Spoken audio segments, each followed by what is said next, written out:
This recipe calls for 4 cloves of garlic sliced. So I'm going to give this a hit with a pan to open up the clove. Okay, clove opened.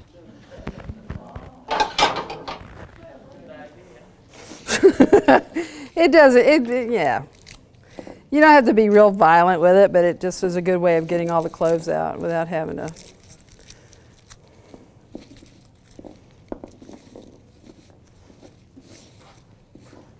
It's really quite a gentle herb. It doesn't deserve a lot of abuse. So I just kind of lightly dispatch the skins. This calls for sliced garlic and not minced or.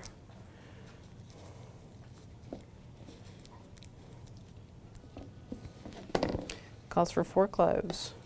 So you just want to kind of get the skins off the garlic once you get the bulb dispatched.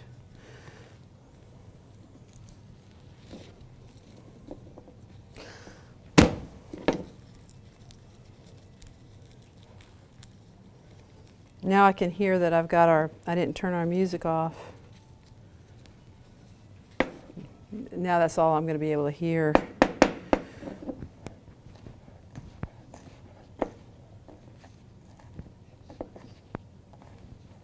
I'm just kind of slicing the garlic, not chopping it.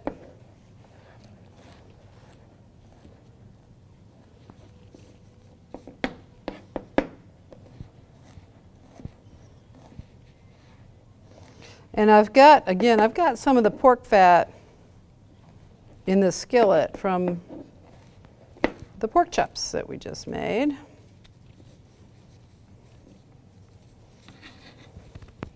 Now typically when I do, I'm doing this differently because of the class, but typically when I do a meal, I do the vegetables first and then the meat last, just to keep the cutting board surface, so there's not cross-contamination. This board is washed, so I'm good with that. Knife is clean. Plus, we're going to cook this, so contamination is not that big of a deal. And pork I'm not as worried about as I am with chicken. Chicken drives me crazy, but pork is a lot. It has a different biology to it, and it's just not as how they process the pork is not nearly as easy to contaminate. So I've got the garlic going. It smells good already. The pan's still kind of hot from the last recipe.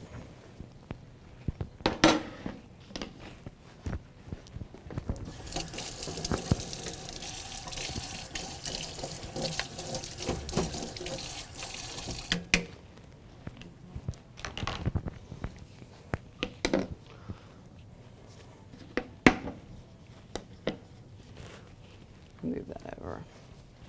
It's my olive oil. Right here.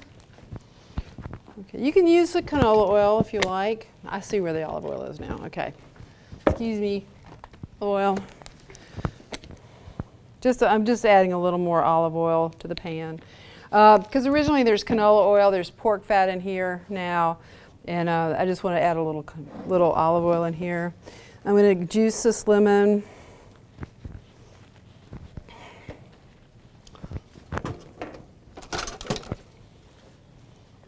And zest it. I'm going to wash it first.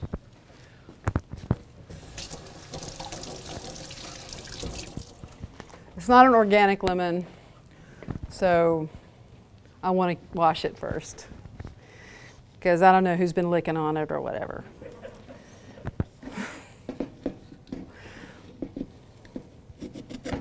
And I don't know how many times you guys have done this, but I've done this many times. I've gotten my lemon all juiced and all ready to go. And then I read in the recipe, oh no, I was supposed to zest the lemon. And if you ever tried to zest an already juiced lemon, it's quite a trick. So if you can, if you can think about it, make sure you zest your lemon if you need zest. Zest the lemon before you juice it. And if you're not using organic lemons, give it a wash. Even if you are using organic lemons, go ahead and give it a wash.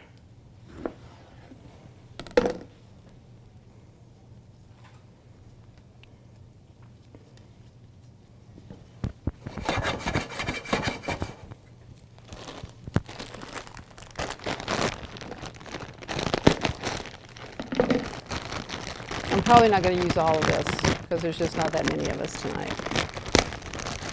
Unless there's a particular one of you that's a kale addict. It's just going to just like grab the bowl and run down the stairs. Nobody else can eat any. Mine! This is just the garlic. Garlic always smells awesome. So,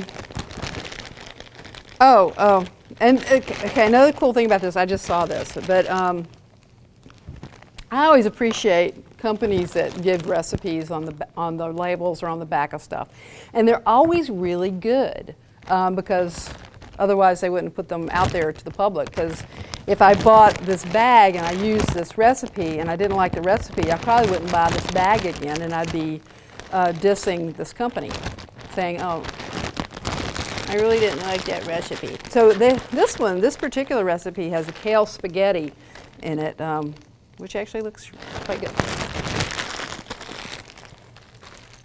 Put that to the side. Now I'm going to give this a toss to get things moving around. I'm going to add some red pepper flakes.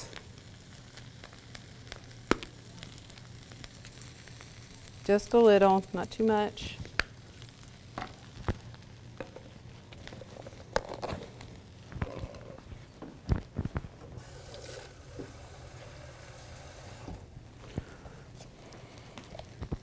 I'm going to, this is the vegetarian broth. I'm going to use a little of this.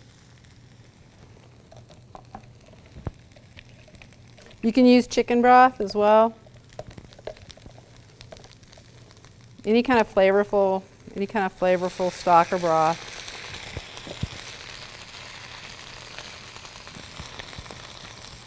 And as much or as little as you like.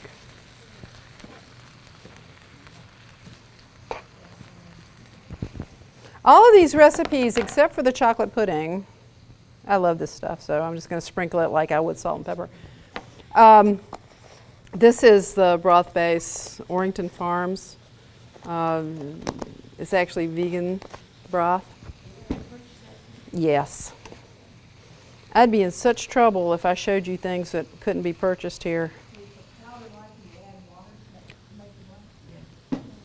Yeah, or you can just, use the powder straight, which I've done before in making. A couple of months ago, I made a instant ramen soup in a jar, and I just added the veggie base as a powder straight in to the jar because I was going to be adding hot water to it. So I can use this just as a seasoning as well. I'm sorry? Yes, I love that. As a matter of fact, I use that a lot. I've never used it, I didn't know. It's wonderful. I've got some in the drawer. I use it a lot. I use better than bouillon. Okay, now this is looking really nice. I've got it right here somewhere. Yep. I actually I use that tonight in one of the dishes. I'll show you in just a little bit. But I like this stuff because it's shelf stable and it doesn't take up room in my already crowded refrigerator.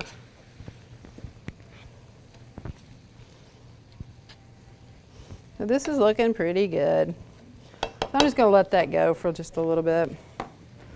Add a little salt and pepper. Not too much salt because the bouillon already has salt in it. Pretty easy to make greens sugar-free. It's a pretty easy one.